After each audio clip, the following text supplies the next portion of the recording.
Hello, I'm Michael Finn, holistic exercise and lifestyle coach, and today is going to be a descriptive version of how to do a standing single arm forward cable push.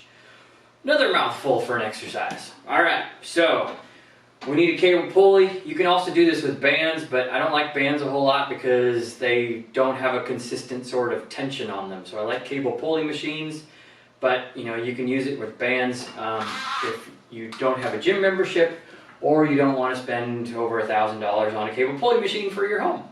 Alright, but here we are with the cable pulley. So number one thing, you want the cable pulley to be higher than your shoulder level. It doesn't have to be a lot higher, but just so that basically the cable or the band clears the top of your shoulder and isn't banging your shoulder or the side of your head or anything like that. So, second thing, we're going to be in a split stance. So I'm going to use my left hand so that we can easily see it on camera.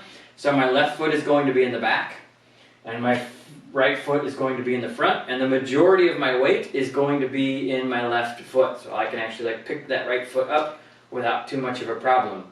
So because with this, we're going to use the core a lot. So everybody always says and asks me, how do you work your core? I work my core all the time in every exercise I do. It can't turn off. If your core turns off, you're going to fall over on the ground. You won't even be able to stand up, no matter what you're doing. So it has to support your spine and your body every second of every day. It's just, is it doing a good job of it? Maybe not. And if not, well, then we need to teach it to do a better job. In which case, reach out to me or another practitioner like me. So the weight's going to be in this left foot. And so your left glute needs to be on so that it supports that. The hamstring will be on a little bit too, so will the calf. So your belly button should be in a little bit for a little bit of support so that you also have the low abs on a little bit so that they're all working too. Okay? We want to keep the hand in front of our elbow so that it doesn't go up high, up above our elbow, or doesn't go out to the side or anything like that. So, because that'll put a lot of more torque on the shoulder. So we want to be up super tall with our chest pointing straight forward. You'll see a lot of people that lean way out forward. Not right, because that takes all the load off of core. So we want to make sure that we're using all those core muscles to stabilize everything and being up tall here. And then I like to reach out with my right arm to where it's straight out. And then we want to think about driving that right elbow back as we're driving the left arm forward. So it's almost like you're throwing a punch straight out forward. Then we're going to inhale as we come back, bringing that left hand back. And we're going to exhale as we drive that punch forward with that left hand. Big inhale as we go back. Big exhale as we drive that punch all the way forward. Big inhale as we go back. Big exhale as we drive forward. Now, my hips are rotating a little bit. I could keep them more still if I wanted to. And that can change the way that I work things. I also softened up my knee to make that a little bit easier to do it too, on my left side.